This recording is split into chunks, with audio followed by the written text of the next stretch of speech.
Amerika Serikat menjatuhkan bom di 3 fasilitas nuklir Iran. Lantas seperti apakah dampak dari AS yang ikut-ikutan dalam perang Israel dan Iran? Langsung kita bahas bersama narasumber bersambungan daring dengan Ibu Profesor Susi Sri Suparin, pengamat hubungan internasional UI. Selamat sore, Ibu Susi. Apa kabar Anda?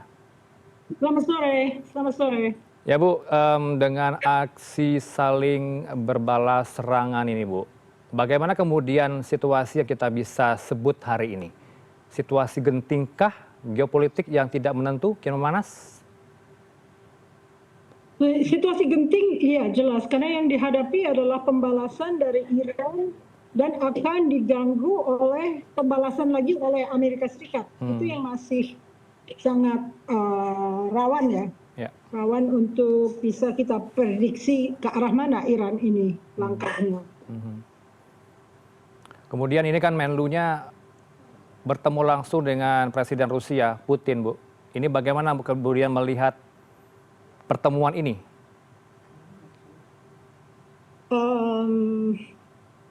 Ya, animosity atau kebencian sudah tumbuh ya.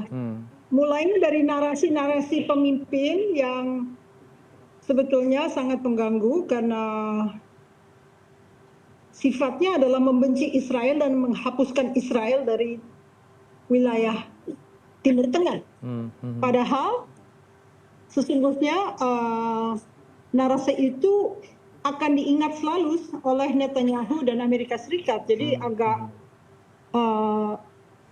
bersifat permusuhan yang tidak bisa ditanggulangi secara mudah. Apakah Iran bisa menghapuskan narasi lama? Karena itu sudah menjadi sejarah ya. Sejarah mengapa mereka diserang akhirnya. Tapi kan kalau kita simak Bu, pernyataan dari Trump ini menyebutkan pilihan bagi Iran ada dua nih Bu Susi. Yakni menyerah, kemudian ada perdamaian, atau Amerika Serikat akan melakukan serangan balasan jika Iran tak mau menyerah. Ini lebih kemana nanti arah Iran Bu? Akan berdamai? Bisa diulang lagi? Ini kan Trump akan memberikan dua pilihan kepada Iran Bu. Apakah menyerah kemudian akan berdamai, atau justru akan memberikan serangan balik kepada Israel dan Amerika Serikat akan di belakangnya untuk membantu? Jelas negosiasi itu adalah cara yang dilangsungkan dengan mengancam ya. Tentunya sebuah negara kalau diancam untuk bernegosiasi tidak akan melakukan hal tersebut ya. Jadi untuk yang akan dilakukan dilema nih untuk Iran. Kalau menyerang pasukan Amerika Serikat, dia akan dibalas secara membabi buta. Kalau dia serang Israel, itu yang paling mudah. Karena tidak ada konsekuensi Amerika akan melanggar kedaulatan Iran lagi. Tapi kita kan nggak bisa menentukan pilihannya yang mana yang akan dilakukan. Tapi kan kalau kita ikuti Bu, Iran juga menyatakan pantang mundur akan bekerja sama dengan Rusia melawan musuhnya. Ini bagaimana Bu dinamika yang terjadi ke depan? Kita melihat Putin agak ragu-ragu ya untuk bisa secara total melawan nuklir power. Dia sendiri tidak mampu mengatasi kekuatan Amerika Serikat. Jadi kalau dilihat dari upaya-upaya seakan-akan mereka bandwagoning ke arah Rusia, itu mungkin tidak direspon oleh Putin ya, perkiraan saya. Karena Putin tahu sendiri kalau dia ikut nanti akan bertumbukan dengan Amerika Serikat, artinya perang nuklir. Yang bisa dilakukan hanya memberikan bayang-bayang bahwa Iran mempunyai kawan, dan kawan itu mungkin bisa menjadi mitra untuk mencoba menyelesaikan masalah ini. Bisa dipastikan Bu, Rusia tidak akan gertak sambal begitu ya ke Israel dan juga Amerika Serikat? Tidak berani kelihatannya, karena dia juga membayangkan perang nuklir itu bukan sesuatu yang mudah ya diatasi. Jadi yang dilakukan adalah yang kecil-kecil, misalnya penutupan Selat Hormuz, lalu menyerang Israel dan sebagainya. Jadi yang akan kena mungkin Israel, karena saya kira akan kurang bijak kalau Iran akan menyerang pasukan Amerika Serikat di Timur Tengah. Sejauh mana nanti Bu ke depannya Bu, potensi yang akan terjadi Bu? Apakah Amerika Serikat masih melakukan serangan balik atau bagaimana Bu? Apakah nanti Inggris Raya juga ikut serta? Diktum pertahanan Amerika kan full spectrum dominance. Ya. Jadi memang dia sedang menunjukkan mutu dari kekuatan militernya. Jadi kalau Anda melihat seorang bully, seorang perundung ya, Anda bisa membayangkan Anda tidak mau bermain-main api dengan orang semacam ini karena dia tidak bisa diprediksi. Karena dia mengikuti defense posture Amerika, yaitu full spectrum dominance.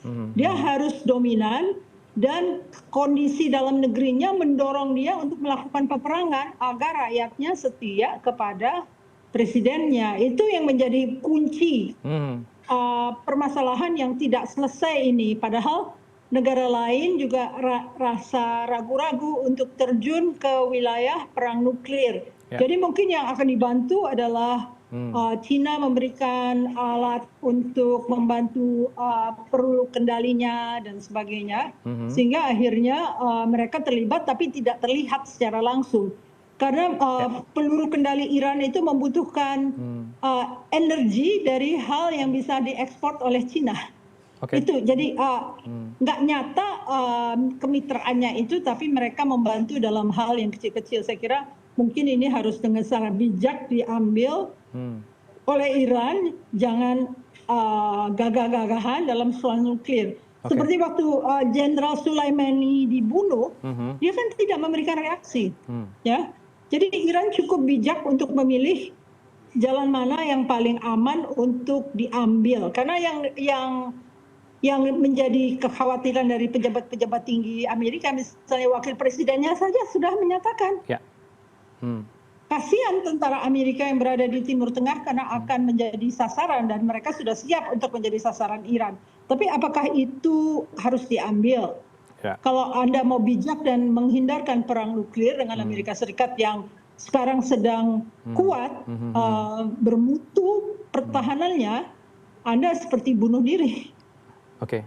Sikap bijak yang dinanti terhadap Iran begitu ya Bu ya, agar tidak salah langkah. Selama ini bijak ya, selama ini saya bilang Iran sudah bijak karena presidennya dibunuh, jenderalnya dibunuh, tapi dia tidak memberikan reaksi kecuali setelah Juni tanggal 13 Israel mulai menyerang Iran dan dia membalasnya secara bertubi-tubi gitu, karena itu hak dia untuk melakukan. Tapi kalau mengenai perang nuklir saya kira semua masih was-was ya.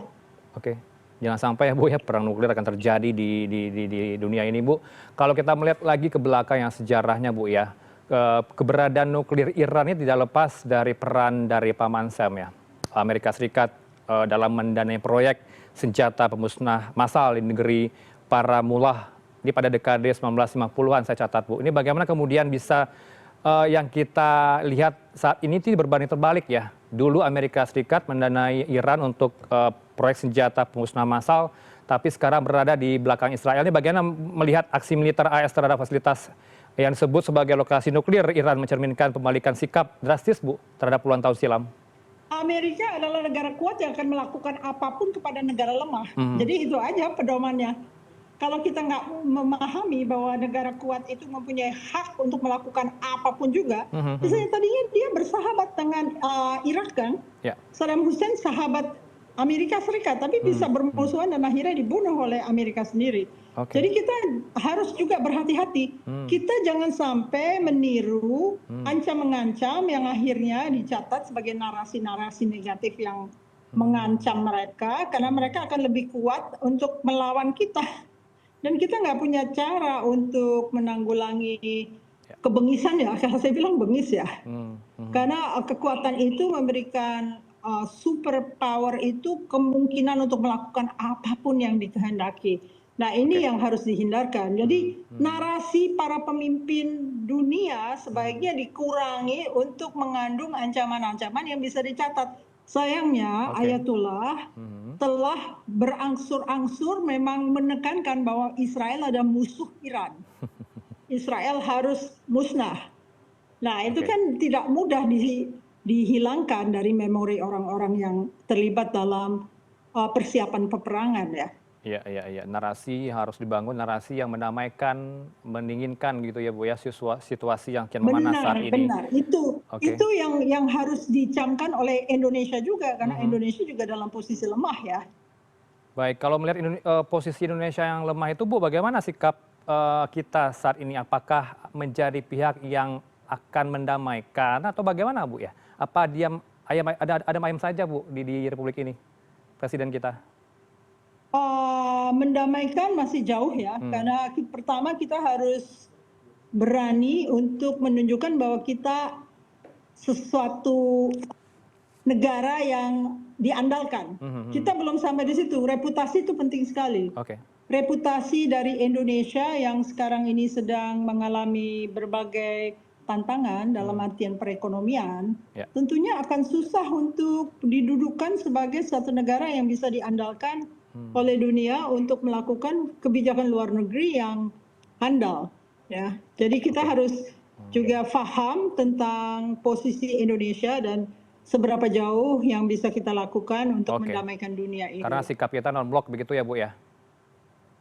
Bukan hanya itu, reputasi penting, sifat Reputasi. kita non-blok, Oke. non-blok. Mhm. Tapi saya dengar dari ucapan-ucapan para pemimpin itu seakan-akan kita akan membentuk blok dengan kalangan yang menantang Amerika Serikat, dan itu berbahaya menurut Oke. saya. Jadi sebaiknya Baik. kita jangan menunjukkan bahwa kita Hmm, anti imperialis, mhm, kita tidak suka dengan ekonomi barat karena ekonomi barat hmm, menyebabkan korupsi yang besar-besaran di Indonesia. hmm. Kalau itu sering diucapkan, ini jadi kayak Ayatullah mengucapkan saya benci Israel, saya ingin Israel punah dari bumi ini dan sebagainya. Hmm. Itu bukan sesuatu yang mendamaikan, tapi justru mengajak adu adu kata dan adu alusista gitu Hmm, ya. Kan mhm, kita mhm. nggak punya apa-apa kalau kita dibom habis, ya lebih dahsyat daripada kalau misalnya Oke. Iran Mhm. menyerbu Israel. Prof. Susi, kalau melihat sikap Ya. Amerika Serikat yang ikut campur cawe-cawe nih Bu dalam perang Israel dan Iran, apakah ini bisa dianggap sebagai melanggar kedaulatan Iran? Karena kalau kita lihat pasal 51 ya Bu ya, 51 Piagam PBB ini Ya. kan Ya. terlihat jelas ya Bu ya, konflik itu bisa diselesaikan dalam hukum internasional yang sudah ditetapkan dalam Piagam PBB. Ini bagaimana Bu? Eh, Internasional hukum Kalau mengatur hal saya ini? mengikuti Prof. Hikmahanto, Mhm. Hikmahanto kan ahli hukum internasional ya, Ya, jelas dia bilang ini melanggar hukum internasional, melanggar piagam PBB. oke. Tetapi PBB itu sendiri kan dibuat oleh Amerika Serikat. Hmm, Sehingga kalau dia memanipulasi isinya dan ke apa hmm. jalannya ke depan dan jalannya di sejarah lalu, sudah jelas dia sudah memanipulasi Hmm, undang-undang atau hukum-hukum yang sekedar memperkuat posisinya dia. hmm. Oke. Jadi itu yang berat. Jadi Hmm, kita hanya menjadi seorang pengikut dan anggota-anggota yang tidak banyak punya wewenang. Selama veto power itu masih sama, hmm. susah untuk mendamaikan dunia karena akhirnya veto itu datang dari Amerika Serikat dan dia bisa berbuat sekehendak hati. Oke. Dia memang melakukan apa yang saya katakan sekarang di garis bawahi, Mhm, full hmm. spectrum dominance. Dia Full. mau mendominasi Hmm, semua bidang pertahanan. hmm. Nggak ada negara lain yang bisa melawan mereka. Iya, iya, iya, iya. Full spektrum dominan begitu ya Bu ya sikapnya. Full spectrum dominance itu Dominan, oke. Hmm. tema pertahanan mereka sekarang ini. Jadi sia-sia saja ya Bu ya seruan dari Sekjen PBB ya mengatakan akan mengambil tindakan dengan akal sehat, semuanya ini menahan diri, menunjukkan urgensi pada perdamaian. Ini hanya lip of service saja kah Sekjen PBB mengatakan hal itu ke publik? Veto powernya siapa yang punya ya? Ya. Veto power itu menentukan Hmm, apakah akan eksis. Kalau misalnya ada yang mencoba membela Iran lalu di veto oleh Amerika Serikat, ya tidak bisa melakukan apapun juga Security Council. oke. Kan Mhm, harus ada dalih ya. Dalihnya hmm, apa? mhm, Sekarang mhm, nuklirnya sudah dihilangkan. Jadi pejabat Amerika mengatakan sekarang, hmm, we're not fighting against Iran, we're hmm, fighting hmm, against nuclear program of Iran. hmm, hmm, Di garis bawahi itu, kita ingin memusnahkan Iranian nuclear projects, mhm. bukan memerangi Iran. Kalau memerangi Iran kan artinya Ayatullah akan dibunuh oleh dia. Ya. Bu kalau melihat Ya, itu dia. Bu kalau melihat Mengerikan. ya program nuklir Iran ini apakah memang mengkhawatirkan, cukup berbahaya Bu? Karena kalau melihat target dari Amerika Serikat yang dibom adalah 3 fasilitas nuklir ya Bu ya. Natanz, Fordow, Ya, dan Isfahan. Ini bagaimana Bu melihat ya. program nuklir dari Iran ini? Saya hanya mengutip aja ya dokumenter dari BBC yang mengatakan sebetulnya apa yang dilakukan Iran hanya perlindungan, defensif. Baik. Pertama dia melakukan defense melalui axis of resistance, Ya. yaitu Hamas, Hezbollah, Yemen, ya Houthi dan sebagainya. Tetapi kemudian mereka kalah semua kecuali Houthi ya, Houthi masih berkiprah lah. Lalu mereka akhirnya menyimpulkan bahwa hanya nuklir yang bisa melindungi Iran agar tidak ada yang melanggar perbatasan Iran. Itu dia yang jadi sebetulnya Oke. sudah jelas bahwa mereka defensif. Tetapi kan namanya negara besar yang ingin full spectrum dominance akan melihat segala sesuatu yang tidak manut, tidak menuruti kata-kata Amerika Serikat, itu artinya akan menjadi problematik dunia. Jadi dia harus full spectrum dominance, menghentikan, menghancurkan, tidak peduli piagam PBB dirobek-robek, tidak peduli melanggar international law, karena dia adalah international law gitu loh. Jadi kita harus tahu diri lah, kalau kita tidak punya kekuatan ya jangan ikut main-main di situ. Dipikir kalau kita berteman dengan Cina dan Rusia tiba-tiba kita menjadi besar, padahal tidak bisa. Makanya peleraian yang dilakukan Indonesia itu hanya mimpi kalau menurut saya. Kecuali kalau negara Amerika Serikat mengajak Indonesia untuk mendamaikan, seperti Amerika Serikat mengajak Qatar untuk mendamaikan Afghanistan. Betul. Ya, jadi kita lihat posisi Qatar itu sudah dianggap sahabat, Indonesia belum sampai dianggap cukup reliable untuk menjadi sahabat yang bisa mendamaikan dunia. Oke. Kita sabar-sabar aja dulu sampai kita membereskan negeri, membereskan dalam negeri. Karena dalam negeri yang tidak beres tidak akan menjadi politik luar negeri yang baik. Bu, terakhir singkat saja Bu. Prediksi Ya. Anda Bu, berapa lama kita melihat aksi saling balas serangan ini Bu terjadi Bu? Apakah perdamaian ini cukup sulit nampaknya di dunia ini? Tergantung kebijakan Ayatullah. Apakah dia akan mengikuti cara-cara dia merespons Amerika sebelumnya, yaitu keep quiet. Kalau jenderalnya dibunuh, ya dia melakukan duka cita di dalam negeri, tapi tidak menantang Amerika Serikat. Baik. Kalau presidennya dibunuh oleh Israel, dia juga diam saja. Mungkin itu jalan satu-satunya, karena dengan diam itu dia biarin aja dia membom Israel, karena Israel yang memulai. Sebetulnya Amerika kan sedang bernegosiasi dengan Iran. Oke, baik. Itu Baik, aja. Bu, semoga ini perdamaian akan tercipta segera di dunia ini Bu ya, tidak ada yang menginginkan sama Aduh, sekali saya perang. berdoa juga Pak. Karena Ya. saya takutnya pemimpin Indonesia sudah terbiasa menjadi nasionalistis dan Oke. itu berbahaya. Baik, baik, baik. Terima kasih Bu atas pandangannya pada kami di Newsroom. Ada Ibu Profesor Susi Sri Suparin S. Sudarman, pengamat HI UI. Selamat sore, Bu Susi. Selamat sore, terima kasih banyak.